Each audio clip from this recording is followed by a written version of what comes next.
Sveiki, gerbimi klientai. Šiuo metu turim Siemens kavos aparatą stacionarą, kuris įsimontuoja į baldus. Įdomi istorija su šiuo aparatu. Remontavom kažkada prieš pusę metų.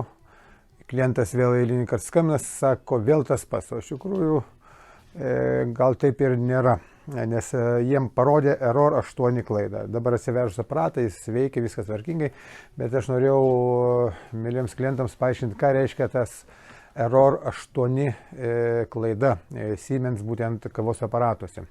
Tai yra labai paprastas dalykas. Reikia atsiminti, kad kiekvienas kavos aparatas turi vadinamą daryklą, ten kur susispaudžia kava ir yra gaminama tabletė ir pro ją po to bėga taip toliau. Tai vat, paprastam gerbiam klientui namuose visada reikėtų nepamiršti kavos aparato priežiūrą. Taip, kas yra? Čia yra vadinama ta darykla. Darykla, čia yra gal ir biškitas senesnis modelis yra Siemensų, vat labai paprastai jie atsisuka, taip. Ir reikia turėti atsuktuvą. Čia tam tikra, čia šiaip yra viskas parodyta, kur užrakinta, kur atrakinta, taip. Tada įsitraukia tą kavos daryklą ir ką mes matom.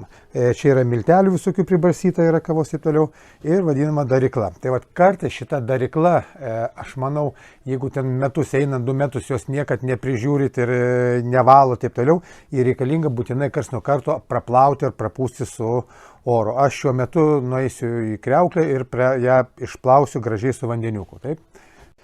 Taip, tai labai paprastas dalykas, turint namuose kriauklę ir vandenį, yra galima su šiltu vandeniu, visa yra darykla, yra galima plauti labai gražiai su visą idealiais, kiekvieną kampą su vandeniuku, turint dantų kokį blogą šepetuką, galima šitos senelės išvalyti, visas tas priemaišas ir toliau.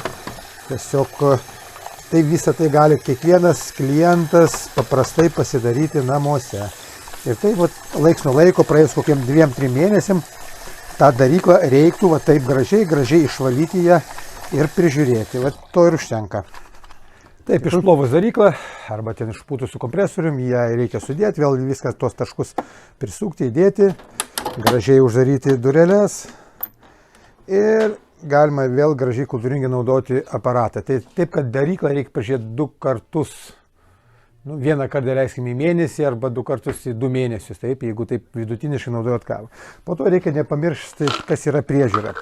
Kiekvienai daryklai skirtos specialios tabletės, kurios yra meniu, pasirenkat daryklos valymą ir kai jau paprašo aparatas, nusako, kokius veiksmus toliau daryti, yra metamos tabletės į daryklą. Ką daro šitos tabletės? Šitos tabletės labai gerai išvalo visą daryklos, visas senelės vidų, taip, ir nuriebalina senelės, nes šiaip kavos pupelės turi daug riebalų. Tai yra irgi labai geras dalykas profilaktiškai pravalyti tą vadinamą daryklą. Ačiū už dėmesį Jums.